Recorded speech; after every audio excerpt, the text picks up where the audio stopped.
మరి ఈరోజు ఒకటి గమనించాలా, ఈ రాష్ట్ర ప్రయోజనాల కోసం, బలిజ ప్రయోజనాల కోసం కూడా అనేక నియోజకవర్గాలు తిరిగి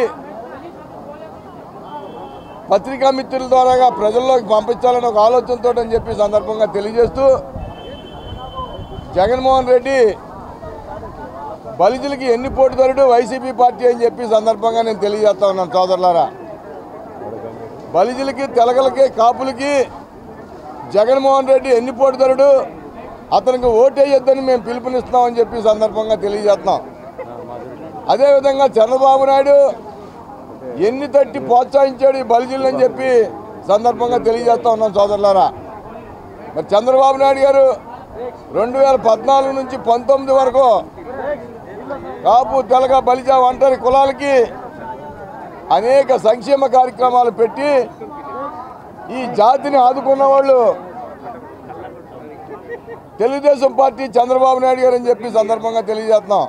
మరి ఆ రోజు కాపు ఉద్యమం ద్వారా కాపు కార్పొరేషన్ ఏర్పాటు చేసి, కాపు కమిషన్ ఏర్పాటు చేసి, కాపుల తాలూకా అభివృద్ధి ఏంటన్నది చూసి కాపు కార్పొరేషన్ ద్వారాగా 3500 కోట్లు చంద్రబాబు నాయుడు గారు బలిజీలకు ఇచ్చాడని చెప్పి సందర్భంగా తెలియజేస్తున్నాం.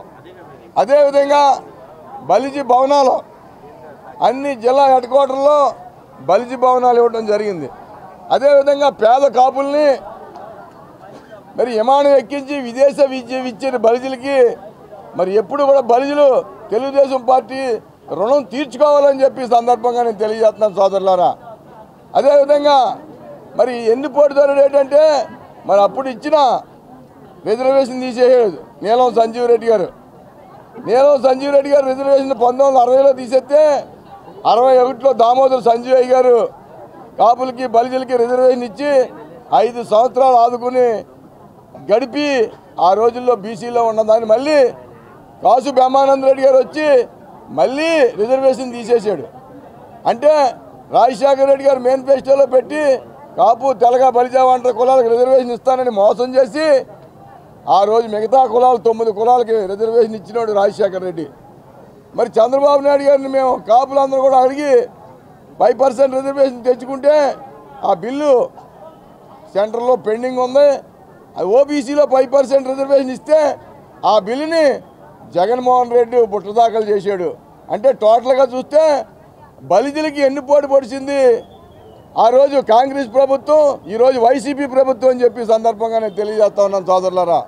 మనం మెలకుగా ఉండి వైసీపీ ప్రభుత్వాన్ని బంగాళాఖాతంలో కలపాలా. బలిజలు ఒక్క ఓటు కూడా వైసీపీకి అడిగే హక్కు లేదు. బలిజలకు అన్యాయం చేసింది వైసీపీ ప్రభుత్వం, జగన్మోహన్ రెడ్డి అని చెప్పి ఈ సందర్భంగా తెలియజేస్తూ మీకు లెక్కలతో సహా చెప్పడం జరిగింది. అటువంటిది ఈరోజు మేము కడపకు వచ్చి బలిజ సోదరులందరినీ కూడా 3 పార్టీల్లో ఉన్న బలిజ సోదరులతోటి, ముస్లిం సోదరులతోటి, మైనార్టీ సోదరులతోటి, బీసీ సోదరులను కూడా మెలకుగా ఉండనే మనకు అందరికీ అన్యాయం చేసింది వైసీపీ ప్రభుత్వం అని చెప్పి ఈ సందర్భంగా తెలియజేస్తూ, ఆయన ఇచ్చిన స్కీములన్నీ కూడా మోసం చేసి మనల్ని మోసం చేసింది కనుక తప్పకుండా రాబోయే కాలంలో జగన్మోహన్ రెడ్డి వైసీపీ పార్టీ కాపులకి, బలిజలకి ఎన్నిపోటు పార్టీ, చంద్రబాబు నాయుడు ఎన్ని తట్టి ప్రోత్సహించిన పార్టీ కనుక తప్పకుండా తెలుగుదేశానికి, కూటానికి ఓటేసి గెలిపించవలసిందిగా మిమ్మల్ని కోరి ప్రార్థిస్తున్నాం.